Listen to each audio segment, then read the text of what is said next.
Brian. Thank you so much for coming on my channel. No problem, Nancy. It's great to see you. Can you introduce yourself? Sure. So my name is Brian Kay. I've been in the high tech staffing business now for the better part of 25 years. I started back in New York City, entry level, back in the late 90s, worked my way up to a regional director role, moving myself out to California, sight unseen. Back in 2003, after the dot-com bust, built out two offices for them. And in the past 5 years, I made the transition over from management over into industry. And I've been working for Facebook for the past 5 years up until And March of 2023. what roles have you recruited for in your career? All kinds of Yeah, roles? all types of roles underneath the tech umbrella. So I've Okay. always been technical. So whether that be like IT, infrastructure, networking, security, but mostly product and engineering, I would say. Got it. From, junior level all the way up to, co-founders, founding engineers, VPs, things like that. So you've seen all cases in your Well, career. and the agency side too, I've done both permanent placement, so for full-time as well as contract Okay. stuff too. So I'm pretty And well-rounded. have you seen a market like this in the past? Yes, twice. What? Mhm. Okay. So not to age myself, but when I joined Motion Recruitment Partners back in the late 90s, it was a great time to join and learn. I caught the tail end of the dot-com boom, but then we had the dot-com bust of 2001, and that was a tech-led recession, which made it interesting. And I would say that that's the most comparable to what we're probably in now, because the economy arguably is doing well from an employment standpoint, but tech is seeming That's right. to be in a different That's right. place. So I would compare where we're at today to like 2001 to 2003 timeframe. Okay. The only difference though, I would say, is that I do think that hopefully, and I'm correct with this go around will be a little bit more short-lived. Yeah. When I was hiring tech people back in 2000 during the dot-com boom, I mean, you definitely had like a lot of companies that you were working with and hiring people for that, didn't really have a business, didn't have any revenue. They were just kind of Mhm. like ideas and they were receiving a lot of funding. So I think that Oh, like now I think that a lot of the people that are some of these high tech startups today, they've been through some of those cycles in the yeah, past. Things are set up a bit differently. that's good. Yeah. That's good. More guardrails. And then you had the real estate bust back in 2008, I think it was, but that was kind of like a V-shaped Correct. type of a Yeah. recession. We call it that. So this is my third, I would say. Gosh. This is such a wild ride for a lot of folks out there. And as you know, I am a PM coach now. And so Sure. I've been I've been meeting a lot of product managers who are either working and working in this environment where half or more of their team got laid off. So there's more work for the people who are still employed. And I've also been meeting a lot of people are currently looking, and it's just a tough situation for everybody. Yeah, for sure. I have a list of questions for you that Okay. I have collected over the last month or so. So if you don't mind, I'm going to go down my list and see if we Okay. can help shed some light on some of these frequently asked questions. Let's do Okay, it. so question number one, when looking at resume Mhm. for non-product managers who are trying to become product managers, Oh, okay. there's a lot out There's there. there's added wrinkle to that question. Yes, yes. What are you looking for in these resumes or LinkedIn profiles to assess whether they can be good PMs, even though they don't have the official title? Yeah. I think like the biggest thing, so full disclosure, because I was agency and even at Facebook Meta, when we would work a role, you're typically trying to find somebody who has not to say the exact criteria, right? But Yes. you're not oftentimes, taking a flyer on somebody that doesn't have the experience, right? Because, especially even in this market, right? If you're trying to transition into PM, you're going up against a lot of people that have that actual PM experience because they've been Mhm. impacted by, everything that's going Yes. on. But I think for me, like, you know, without sounding like super stereotypical, like education is something that I know a lot of companies, Oh, interesting. value that. Like, so I think that like that's always like the good start. Usually people that go to these good schools and go through that process from beginning to end, it shows that they can kind of complete something from beginning to end. Mhm. You know that they have a solid education based on where they did go to school. And you'll typically find that those people as well they'll find a good job coming out of school, right? Because they've got internship programs and, college recruiters from, university type recruiters from these big companies going out there to attract that type of a talent. So, Mhm. that would be like the one thing. And then for me, it's always really just about like getting on the phone with somebody Yeah. or, in this day and age. And it's like, can the person tell their story? Right. Mm. So, someone that can kind of walk you through their professional career and that career arc where they can kind of paint that picture and tell that story in a way that is compelling. Yeah.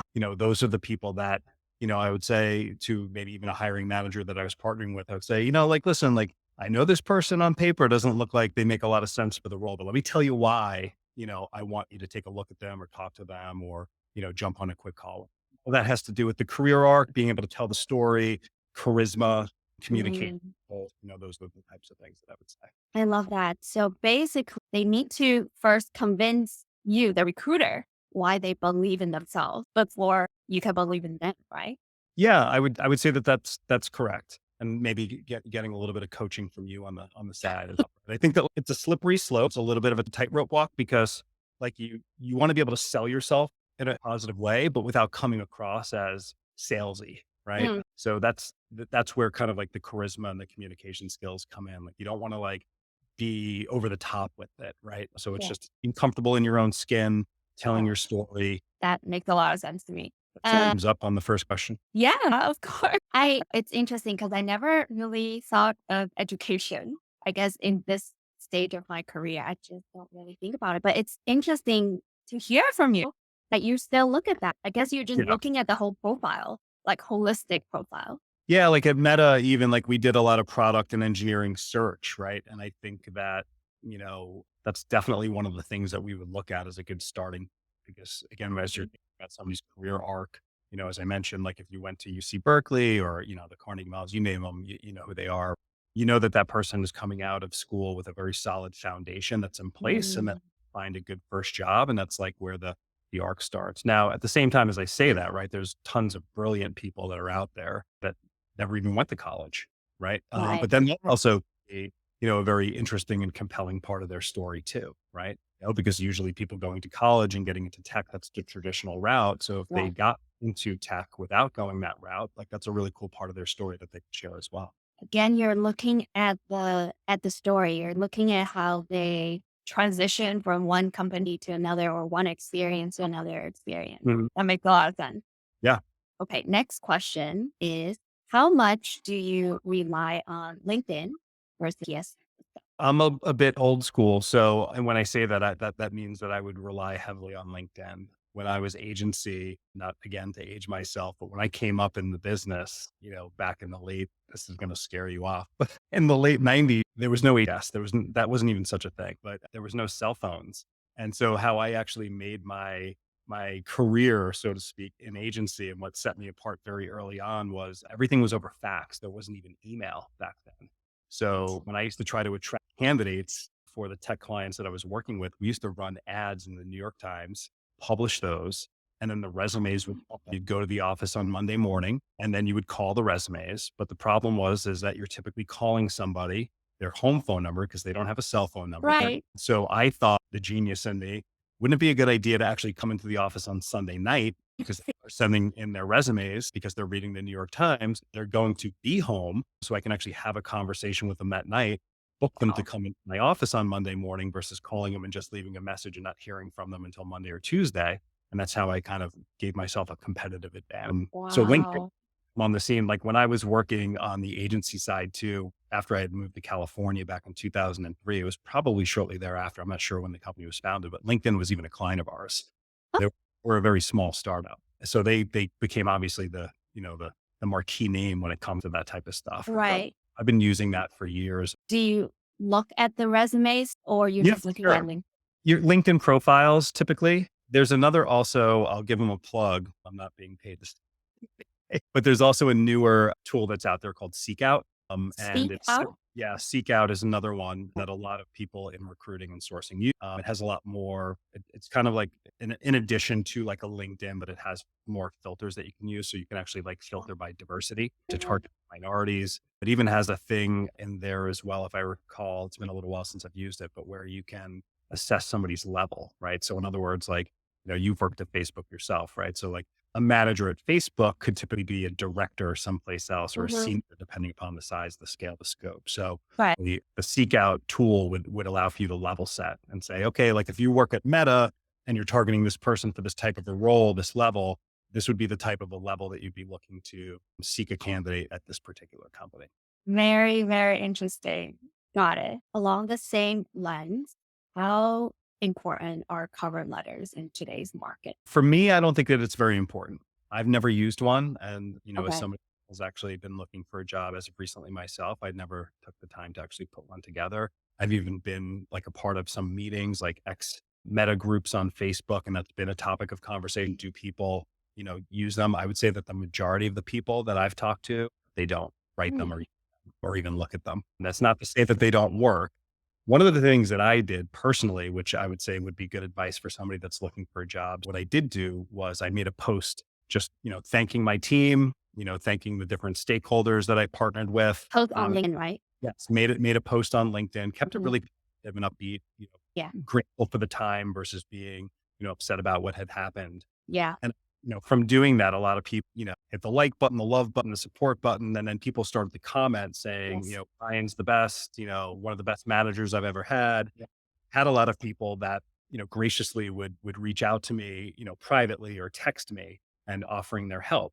And so what I'd say would be a great help is if you can actually go to this post that I just made and make a comment. You'll see some other comments out there too. And so over the course of maybe the first week that was up, I had about 60 to 70 comments on there, which was like essentially like a list of references. And there was like, the CIO, the chief of staff to the CFO, people that have worked for me, VPs, senior directors. It was actually, I was overwhelmed by, the response. It was awesome. It really was. And made me feel actually really empowered to go into my. Oh, So anytime that I saw the opportunity when I applied for a job to do a cover letter, I would just put manually because you can either like upload one, which means that you pretty much have like a template. So that almost kind of takes away from it too, in a way.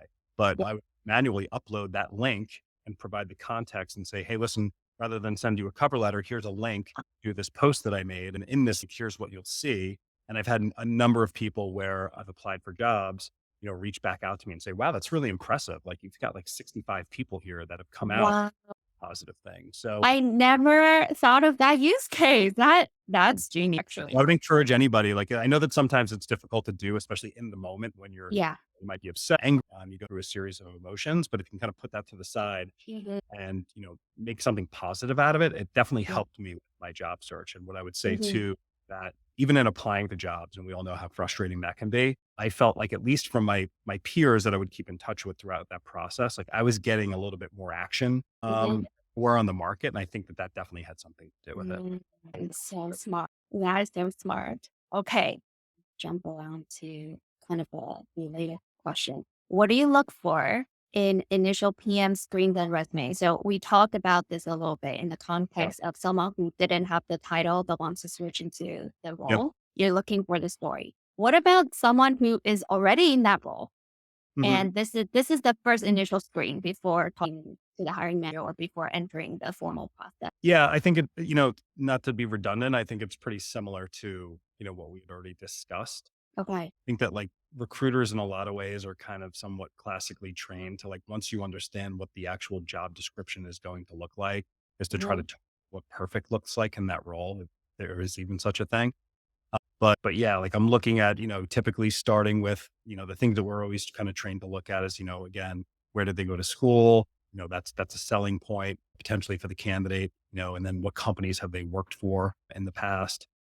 So it's always about like trying to find like to like, right? So as an example, I can make a few different examples like at Meta, as you know, that's how we met. I supported enterprise engineering, right? Mhm. So if a product manager leader for enterprise engineering, it's not really somebody that's consumer side is going to want to jump over into enterprise. Right? Yeah. So you want to try to find people that are in the enterprise space. Now, that's not to always say that I would rule out somebody that's consumer because you do have Right. people have done both. And so that if they have done both, I would look at those folks. But I would typically know that like if I was talking to a consumer side company, that if I were to approach them about a, an enterprise engineering type of a role, they would go. Right. So I think it's just kind of Okay. and if you're, a startup, startups want people with startup experience. And I've run Yes. into that as well. Like there are startups that are hiring for recruiters, but because I have this agency Right. Then I work for, big mega cap tech for the past Right. 5 years. I'll get the feedback saying, we really prefer somebody that has startup experience. I think that you're trying to find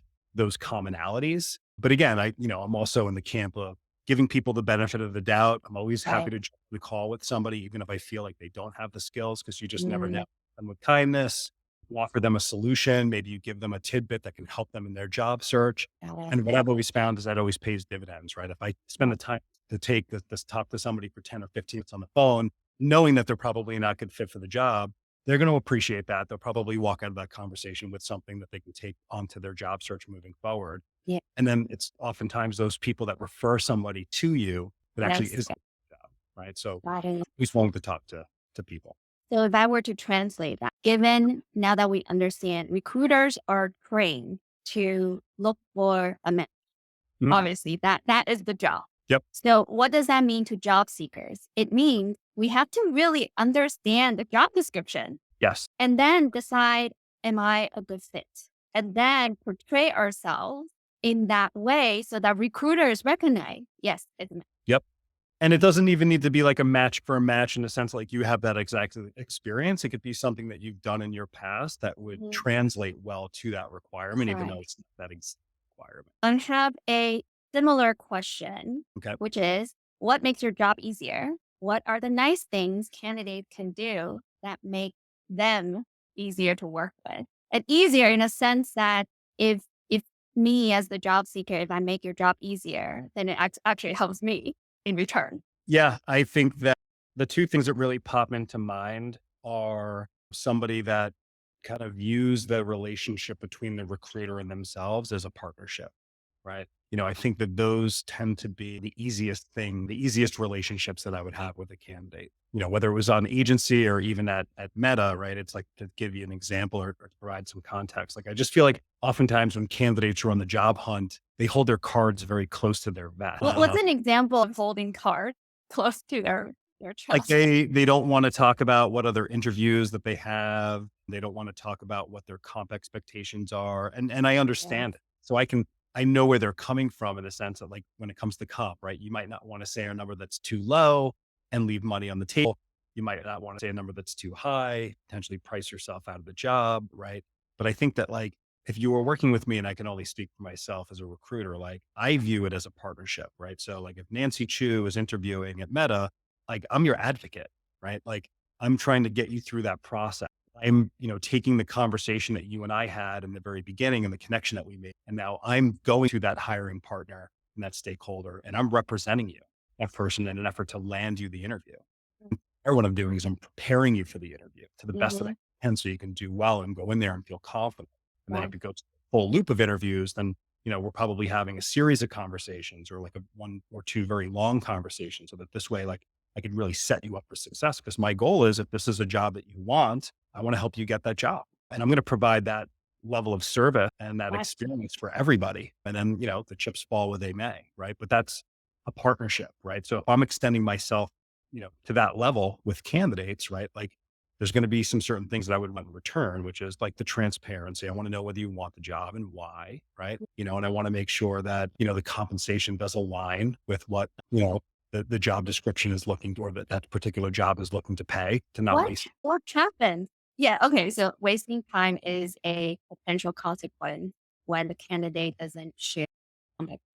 Yeah. But what happens if we just don't want to share because we don't want to get lowballed? We just want to be Well, I compensated think that fairly. I think that's where I think a lot of that is a misconception, right? I don't think that that's the case, right? It's not like as if like, when I was working with the compensation team at Facebook, right? Like Facebook's going to high five me for, saving money for the company, right? It's not like Oh, this. is that right? Okay.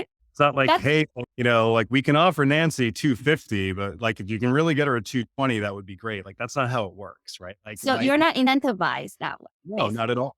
Not at all. Okay. So, and frankly, like if you were to share what other activity that you had or what other offers were being made to you by other companies, if you Yeah. truly work for Facebook, it's Yeah. in your best, it's in your best interest to actually share that information with the recruiter because then that's what the recruiter will go to compensation with and say, hey, listen, like Nancy does have another offer from this other Mhm. company. and here's what this Mhm. offer is looking like. And that gives us leverage with getting you ultimately what you want from the company. If I just go in there and say, this is what I want because Nancy said that this is what she wants, compensation is going to block that. So they're always saying like, is this candidate making more money now in the role? Do they have a more Mhm. competitive offer? And that's what we use to work with compensation. So in a lot of ways, it's like the candidate and the recruiter are aligned, right? The recruiter wants to get you the job. You want the job. So it's best to be transparent and forthright with all of that information because then that way we can ultimately get you what you need. Got it. So compensation is a different team that is different from recruiting. Yeah. I mean, at a company like a Facebook or Meta, yeah, sometimes startups, the person that you're directly working with, the hiring manager has some latitude with, Mm. what they can offer. But, typically what they're looking at, whether it's at a mega cap tech company or even like a startup company, they're looking at internal equity, right? They want to make sure that they're paying somebody fair in comparison to what other people, at the company are making. Got it. What happens if the candidate just does not want to share comp expectation until you're ready to make the offer? Yeah. I mean, if I was in the agency side of the equation, like if candidates were flat out just being difficult to work with, I mean, I do have the ability to say, sorry, we're just going to look to move forward with another candidate. Could I do Oh. that even at a company like Meta? I'm sure that I could. But, listen, I understand it, right? Some people could just be superstitious. Some Mhm. people they just don't feel comfortable. So if it's something like that, like it's that, right? Where it's like, Yeah. it's not comfortable. It's not something that they're used to talking about. I'm going to give them some leeway on that stuff. But if it's somebody that's just outright being, I Got won't it. tell you after again, going back to the fact where, been on the phone and I've been helping you and I've been prepping you and now we've gotten to this stage and now you're I see. saying to me you don't want to tell me anything like that I see. I see. feel great about our relationship. Got it. That Got it. there needs to be a level of trust, Mhm. both ways. And if it's only going, one way, just like any relationship, it's not going to work. Got it. So that means you are willing to start the process with a candidate even when they don't feel comfortable and share in the very beginning of the Yeah, I'm process, not even right? typically getting into it in the Uh, very stages. Like it's not okay. set to move forward. It's more of a fluid, conversation. Got it. Got it. Yeah, Yeah. good to know. So basically, it's And again, the I'm only speaking for myself. There's recruiters yeah, that have different styles, of approaches, course, yes. I mean, listen, there's some recruiters that don't even ask. But at the same time, like I've always prided myself, like at Meta, not to toot my own horn, but I never had a decline my entire time there. Oh my gosh. And I think it's because of that, like I would set the stage with a candidate from the get go. Like, this is what Yeah. you can expect from me. And a lot of times it's just really offering that stuff up front. Like, here's what I'm going to want from you. You might Mhm. not be comfortable offering it right now, but here's why I'm asking and, and kind of setting the stage for them and kind of crystal balling it a little bit so that Yeah. this way it's just not hitting them, between the eyes and some random conversation. Right. So it's like kind of like setting that stage, letting them know this is what the process is going to look like. These are the conversations that we're going to need to have. So maybe at first they might hear it say, "Ooh, like, I don't know how I feel about that." But then as we continue to progress through things, then they start to feel more comfortable because Makes sense. So it's partner with recruiting. yep. Recruiter is your friend. Don't treat the recruiter like, you know, the enemy. No, definitely. Yeah, Got it. because that So person's going to be championing your background throughout the yes. entire process. Yes. Sometimes we don't really see recruiters that way. So it's very good that you're highlighting that. Yeah. Okay. One last question, Yep. which is timely given that the mark. How many of the job postings are actually out there to fill an open role versus have a stockpile of people in line if someone quit? Because we see this on LinkedIn these days. One job posting has hundreds and sometimes thousands of applicants, and we feel, oh, there's always so many candidates. Like, should I even apply? Here's my advice to that. Well, first to answer the question directly, I think it's the former versus the latter. I don't think that companies will just keep job postings up, in an effort to collect resumes. You're just kind of creating extra work. And frankly, obviously this market's a little bit different than markets of the past, but Yeah. good candidates find jobs. And so what's the point of collecting a bunch of resumes of candidates that if you were to go back to them later at a later date, most of them are going to be off the market, right? And someplace else. You will sometimes find, companies being a little bit slow to take a job description down, right? Like I've Mhm. had happen in my career, at Facebook where, a candidate would say, I'm responding to this job that I saw. And it's like, oh, you know what? We filled that job. We need to take that down. We just haven't gotten around to it yet. I But I would see. still I have see. conversation, right? Because you just never know, right? Like, let's stay connected. Let's have the conversation because you're a good candidate, you're interested, and you never know, like a new job could open tomorrow, right? Somebody comes into work tomorrow and turns in their notice, that creates an opening. You never know when that stuff's going to happen. But I don't think that companies really will just post jobs just to have them up. If any, I think that now what I'm seeing, and even being somebody that's been applying to these same jobs, and it's very discouraging with LinkedIn because it'll say, 1,000 applicants to the, Yeah, and you're like, what's the point of even applying to this right now? right. But what I would say is most of the interviews that I did receive were from job postings. And over the course of 2 months of myself looking, call it 7 or 8 weeks, I had about 20 interviews. Some of them didn't go anywhere. Some Yeah. of them actually the right fit. And, Mhm. I would apply to those jobs. I do think that the timeliness is important, right? So once you get your resume together and you start that application process, you should spend some time each morning jumping online and just going back 24 hours. So it's not like you have to cover a lot of ground, and just look at what's Mhm. posted within the past 24 hours. That way you can get your application in the first kind of wave of applicants that they're going to get. And what I'm finding then too is a lot of these companies, once they get a lot of applicants, they're like, whoa, this is crazy. So they'll actually take the job down. I've had Uh-huh. multiple interviews over the past couple of months where somebody will reach out to me about my resume. Yeah. I go back to look at the job description. It's gone. So then it's like I have to have them resend it to me because they took it down because of how they Oh, took it down. that's interesting. A way to create yourself a spreadsheet to track that stuff so you know what the job is. I would highly recommend that. But just applying to the job is definitely not enough. I would highly Mhm. encourage, if you're a product management, candidate and you see a job that's a good fit, apply. To track down through LinkedIn, who Yeah. do you think the recruiter could be working the job? Who do you think the hiring manager could be? And send them messages, because that's where I landed most of those interviews, was from actually having dialogue with somebody outside my resume, because I was able Right. to down successfully who the right person was, get on their radar, I see. and set something up in that I fashion. see. And again, when you're reaching out, you're sending a message that is meaningful and not Yes. just, "Hey, I applied. Right. Check out Yeah. my resume." Yeah, like, as an example, I would I had kind of what my template was. I would customize it for each particular role, but, like, it Right. was my introduction, stating to them that I saw a job, even, like, asking for help, right? I think it's just in people's nature that they just want to Mm. help, right? So I would say something to the effect of, "Saw the job, I did apply, but I'm also at the same time just trying to stand out the best that I can in this crazy marketplace. So if there's anything that you can do to, I would really appreciate it," right? And then Yeah. some quick context on my background, a blurb. I would include the link that I referred to earlier. Oh, I love that. Yes. And Yes. then kind of softening it up at the end. My style was, I'm like, listen, if you don't think I'm a good fit, that's okay. I would still love to connect with you, even have a conversation with you, because you just never know what the future holds. Yeah. And so it's this way. It's really like, it's direct, but then it's kind of not direct, right? It's kind of like Yes. a soft sell, so to speak. And I think that people respond to that a little bit better. I Because now you're love. just really just trying to connect with somebody versus like, hey, get me an interview. Yes. Yes. I love that. Oh my gosh. I'm so happy that we're able to have this discussion. Thank you so much for supporting me on my Of journey course, and my pleasure. supporting my channel, supporting my Yes, work. love it. Thank you so much. And I'm so happy for you for your Thank you. next phase of your career. I know, me too. Yay. Let's keep in touch. I know. Yes, please. Thank you. Great